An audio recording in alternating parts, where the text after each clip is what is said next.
Well, hi, friends, and welcome to NC Family's weekly update for the week ending June 30th. Hello, Sharon? John. Welcome Hey. back. Yeah, Well, it's good to have you here. Well, thanks. I appreciate that. I was actually gone leading a short-term mission trip with my church to Guatemala last week. So Sharon and Jaden and Jerry, who has taken some much-deserved R&R this week, thank you all for holding down the fort. I know it was a busy week last week, another busy week this week.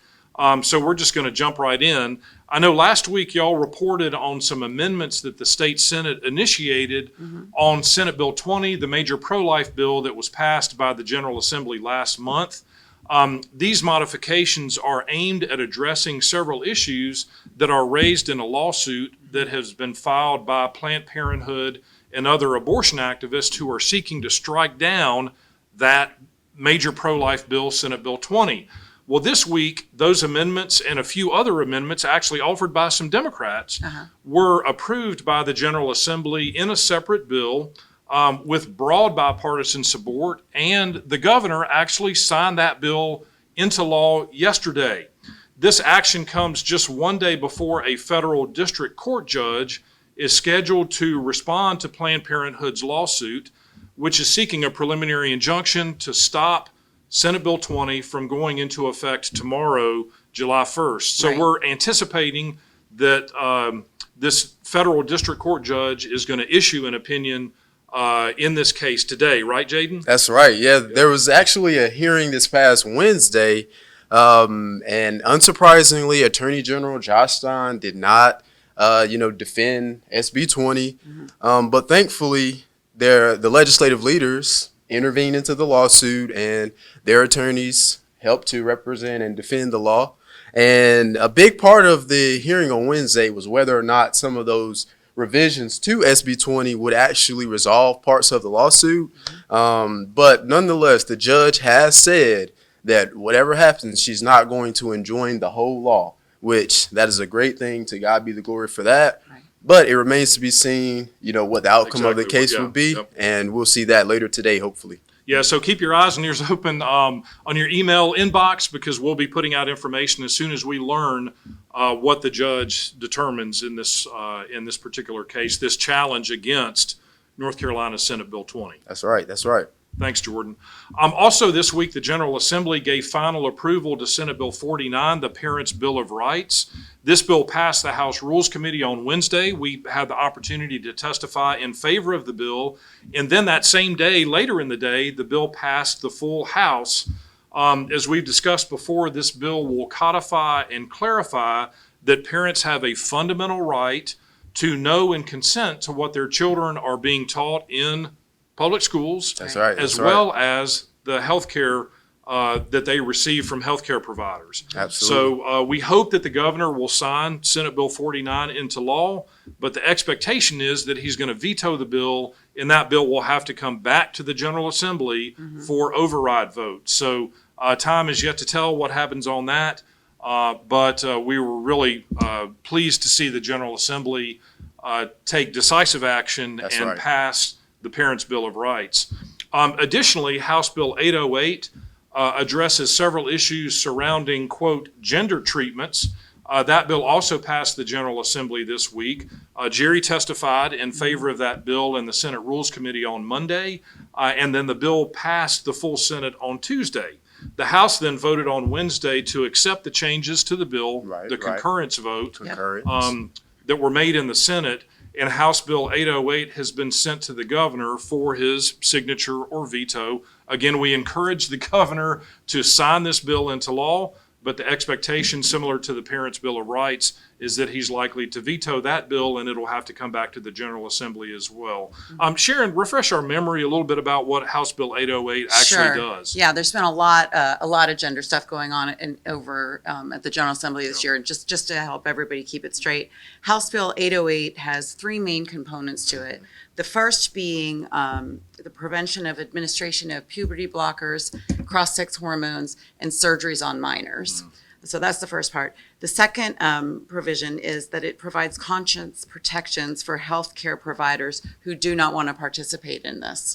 And then thirdly, it prevents the use of state funds. None of our tax dollars would be going for any of these procedures. Right. Well, and that's really important. Thank you for that refresher Sure. on this, because these are really key issues, and we've seen a number of states across the country who've been dealing with similar issues to Right. prevent these kinds of harmful treatments and experimental treatments on minors.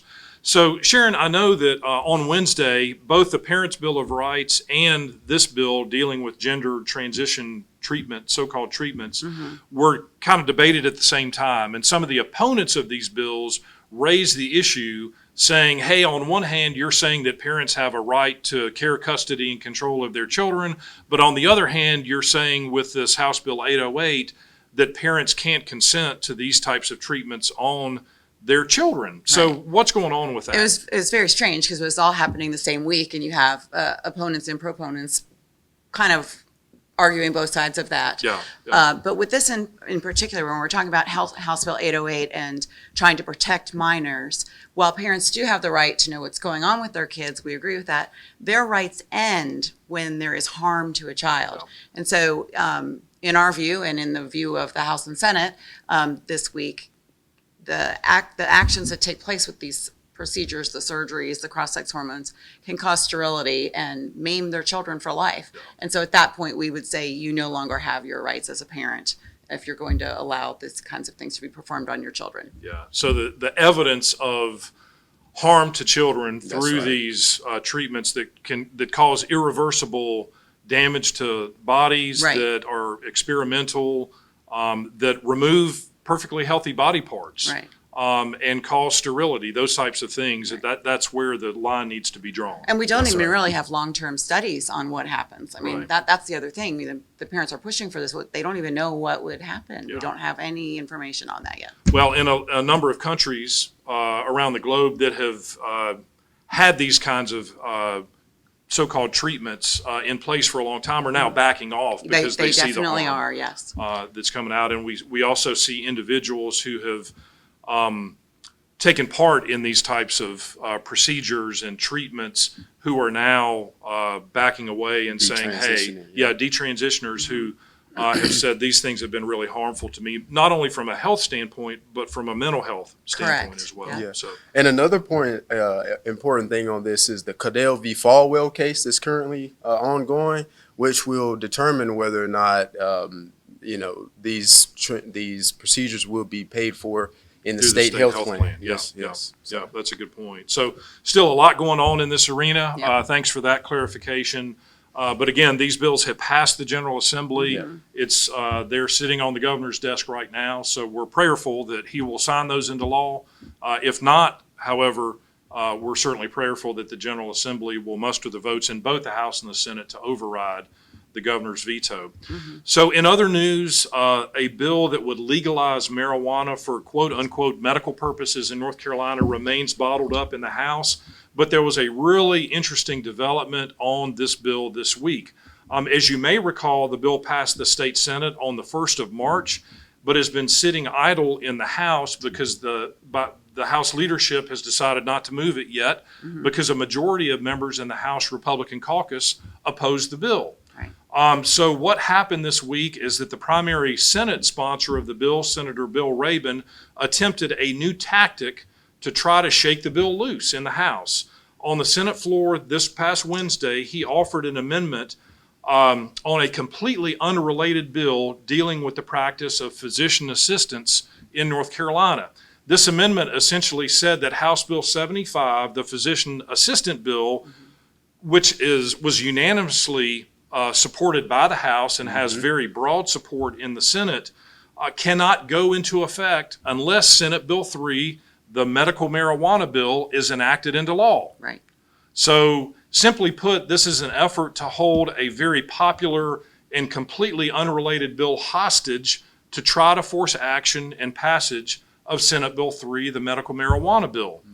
In over 20 years of lobbying in the North Carolina General Assembly, I have never seen this tactic employed, and it's very concerning. Not only because we oppose Senate Bill 3, because we know that the legalization of marijuana in North Carolina would be very harmful, but because it would also set a very dangerous and disruptive precedent of holding bills hostage in order to attempt to get other bills passed. Now, the amendment, I've got it right here. I want to just read it to you. This is the amendment offered on House Bill 75, the physician assistant bill. It said, notwithstanding Section 3 of this act, which is the enactment clause of the bill, this act becomes effective only if and on the date that Senate Bill 3, the medical marijuana bill, becomes law.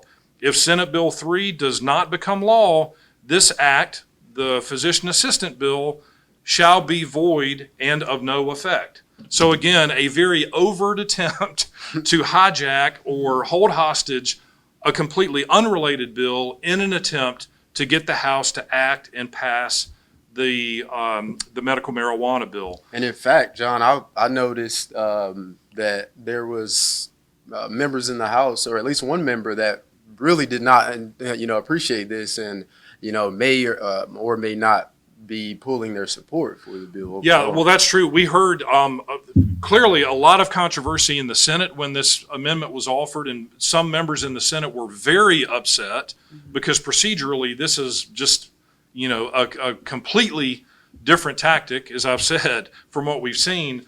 But then the media was interviewing members on the House side, and one member in the House had said, look, I've been a supporter of the medical marijuana bill, but I no longer support the bill. I'm going to oppose it because I was so appalled by this tactic that, it's changed my position on the bill. So Right. I don't think There it's may limited. be more of that Yeah, too, yeah. right? I mean, procedurally, this is unprecedented, Yes, is the fair yeah. word to say. And there's bound to be people that are going to just be offended by how it's played out. And we may see some more people pull their support. Right. Well, that certainly can be the case. So clearly a very, very interesting and potentially significant development with respect to this. But fortunately, we continue to see a majority of members of the House Republican caucus stand in opposition Right. to marijuana legalization in North Carolina. And we are going to continue to work and pray